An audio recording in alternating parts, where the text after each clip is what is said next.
আলোচনা করতে ময়মনসিংহে আছেন সহকর্মী ওবায়দুল হক, তার সঙ্গে আলোচনায় যুক্ত হচ্ছেন ময়মনসিংহ সিটি কর্পোরেশনের সচিব সুমনা আল মাজিদ। সরাসরি যাচ্ছে সেখানে। ময়মনসিংহে দিন দিনে বাড়ছে মশার উপদ্রব। দিনে রাতে সমানতালে মশার উৎপাতে যখন অতিষ্ঠ নগরবাসী, তখন কি করছে সিটি কর্পোরেশন? এ বিষয়ে আলোচনায় যুক্ত হচ্ছেন ময়মনসিংহ সিটি কর্পোরেশনের সচিব সুমনা আল মজিদ। আপনাকে শুরুতেই স্বাগত জানাচ্ছি। সেই সঙ্গে আমি আপনার কাছে জানতে চাই যে আপনিও তো একজন নগরের বাসিন্দা, তো মশার উৎপাত নিয়ে আসলে আপনি নিজেও কি অতিষ্ঠ কিনা, বা আপনার চোখে আসলে কি বিষয়টি পরিলক্ষিত হচ্ছে? ধন্যবাদ সময় টিভিকে একটি সুন্দর প্রজেক্ট নিয়ে কাজ করার জন্য। আমরা আসলে অস্বীকার করার উপায় নেই যে ময়মনসিংহ নগরীতে মশার উৎপাতটা বেড়েছে। তবে আমরা 5ই আগস্ট পরবর্তী সময়ে আমি নভেম্বর মাসে দায়িত্ব গ্রহণ করার পর থেকে কিন্তু আমরা মশক নিধন কার্যক্রমে কাজ করে যাচ্ছি। নিয়মিত মশার ওষুধ স্প্রে করা হচ্ছে, এবং যেহেতু ইদানিং মশার উৎপাতটা একটু বেশি বেড়ে গিয়েছে, সেজন্য আজকে সকাল থেকে আজকে 20 এপ্রিল থেকে আগামী 15 দিন ব্যাপী আমাদের একটি সমগ্র 33টি ওয়ার্ডে একটি ক্রাশ প্রোগ্রাম চলমান শুরু হয়েছে।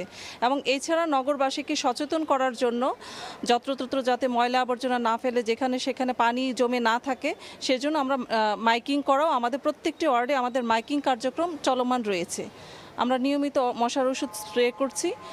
এছাড়া শুধু আমাদের স্বাস্থ্য শাখা মশক নিধনের কার্যক্রমটি দেখে থাকে, কিন্তু মশক নিধনের পাশাপাশি আমাদের বর্জ্য ব্যবস্থাপনা শাখা থেকেও কিন্তু আমরা কাজ করছি।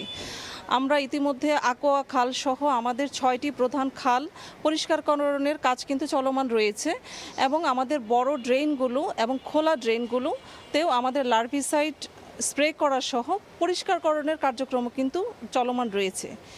এছাড়া সিটি কর্পোরেশনের তো দায়িত্ব রয়েছে। সিটি কর্পোরেশনের পাশাপাশি আমি বলবো যে নগরবাসীকেও সচেতন হওয়া প্রয়োজন। আপনারা নিয়মিত কাজগুলো করছেন। প্রতি বছরে আমরা দেখি যে বছরের যে বরাদ্দ থাকে প্রায় 1.5 কোটি টাকা, গত অর্থ বছরও বরাদ্দ ছিল, এবারও অর্থ বছরও এরকম বরাদ্দ। গত অর্থ বছরে 1 কোটি টাকা খরচ হয়েছে, এবার ইতিমধ্যে প্রায় অর্ধেক খরচ হয়েছে। তো এত কোটি কোটি টাকা বছরে খরচ হলেও বা এই ব্যয় হলেও আসলে সুফল কি নগরবাসী পাচ্ছে? নগরবাসী তো বলছে সুফল পাচ্ছে না, আসলে আপনারা কি বলবেন? ধন্যবাদ। 2023-24 অর্থ বছরে আমাদের সিটি কর্পোরেশনে মশক নিধন কার্যক্রমের উপর বাজেট বরাদ্দ ছিল 1,45,00,000 টাকা, আর 24-25 অর্থ বছরে আমাদের 1.5 কোটি টাকা বরাদ্দ রয়েছে। আমরা মার্চ 2025 পর্যন্ত 44 লক্ষ টাকা খরচ করেছি। এটা শুধু মশার ওষুধ ক্রয়ই না, এছাড়া বিভিন্ন ধরনের মাইকিং, প্রচারণা, বিভিন্ন পরিষ্কার পরিচ্ছন্নতা কার্যক্রম নানা খাতে খরচ হয়েছে। তো আমরা এই অর্থ বছরে বিগত বছরের ওষুধ ছিল সেগুলোই ব্যবহার করেছি। আমরা নতুন ওষুধ ক্রয় কার্যক্রম শুরু করেছি। আমরা এটা যাচাই বাছাই করে আমাদের কি তত্ত্ববিদ আছেন, আমাদের সিভিল সার্জনের কার্যালয়ে একজন স্বাস্থ্য শাখায় কীটতত্ত্ববিদের এবং আমাদের স্বাস্থ্য শাখার ডাক্তার সাহেব আছেন, তার সম্মতিপত্র নিয়ে তাদের দ্বারা তারা যাচাই বাছাই করে সার্টিফিকেট দিলে সেই ওষুধ ক্রয় করা হচ্ছে। তো আমি আশা করছি যে সামনে হয়তো যে আমরা কার্যক্রমগুলো গ্রহণ করেছি, নগরবাসী সেগুলোর সুফল অচিরেই পাবে। নগরবাসী একটা অভিযোগ করেন যে আসলে সিটি কর্পোরেশনের থেকে যে ওষুধগুলো কেনা হয়, আসলে সেটা আপনি বলছিলেন যে আপনারা সেটি মান দেখেই আসলে কেনেন, তবুও তারা অভিযোগ করেন যে এটা মনিটরিংয়ের একটু অভাব রয়েছে। যারা কর্মকর্তা থাকেন এটা নিয়ে নানা প্রশ্ন করেন যে আসলে সঠিকভাবে সেটি দেওয়া হচ্ছে কিনা, বা না দিয়েই সেটি বলা হচ্ছে কিনা, বা ব্যয় দেখানো হচ্ছে কিনা। এই বিষয়টা আসলে আপনারা কতটুকু মনিটরিং করেন? আমরা তো আসলে পূর্বের বিষয়গুলো বলতে পারবো না, তবে বর্তমানে আমরা সেটা কঠোরভাবে মনিটরিং করার চেষ্টা করছি। আমরা যেটা বলেছি, আমাদের স্বাস্থ্য শাখা এবং প্রধান ভাণ্ডার ও ক্রয় কর্মকর্তা এবং আমি নিজেও সেটা, এবং আমাদের যে স্যানিটারি ইন্সপেক্টর, আমাদের স্বাস্থ্য কর্মকর্তা আছেন জনাব দীপক কুমার, উনি সহ আমরা সকল, এবং আমাদের সিভিল সার্জন কার্যালয়ের একজন প্রতিনিধি সহ যাচাই বাছাই করে ওষুধ ক্রয় করা হয়েছে। এখন সরকার থেকে যে জেনেরিক যে ওষুধটা আছে লার্ভিসাইড, অ্যাডাল্টিসাইড, সেই অনুযায়ী কিন্তু আমরা ক্রয় করেছি।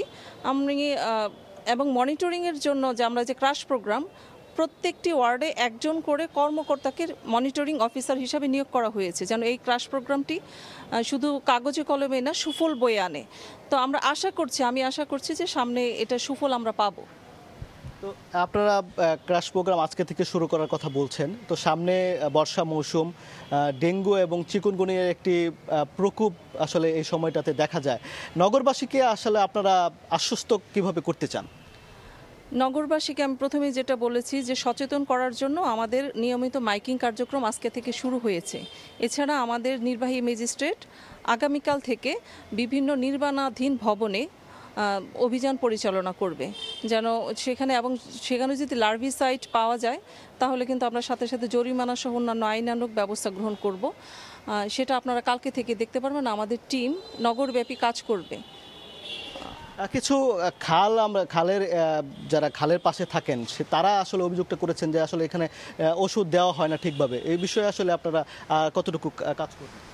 আমরা তো মূলত ড্রেইনগুলোতেই লার্ভিসাইডটা প্রয়োগ করে থাকি। এছাড়া অ্যাডাল্টিসাইড প্রয়োগ করা হয়। খালে ওষুধ দেওয়ার চেয়ে খালটা পরিষ্কারকরণের দিকে আমরা বেশি মনোযোগী। আপনি জেনে থাকবেন ইতিমধ্যে আমরা আকোয়া খালের 8 কিলোমিটার দীর্ঘ খাল আমরা পরিষ্কার করেছি। এছাড়াও আমাদের মাকড়জানি, শেওড়া খাল, গোয়ালকান্দি খাল, এইগুলো খালেও কিন্তু কার্যক্রম চলমান রয়েছে। তো খালগুলো পরিষ্কার করছেন, পাশাপাশি তিনি যেটি বলছিলেন যে সাধারণ মানুষকে সচেতন হতে হবে। এই সচেতন হলেই কেবল তাদের যে কার্যক্রম সেটি কার্যকরী রূপ ধারণ করবে বলে তিনি বলছিলেন। তো এই ছিল মোটামুটি এই যে মশক নিধন নিয়ে বা মশার উৎপাত নিয়ে আমার কাছে থাকা যে সবশেষ খবর, এই খবরাখবর ছিল আমার কাছে থাকা। সরাসরি যুক্ত ছিলাম ময়মনসিংহে।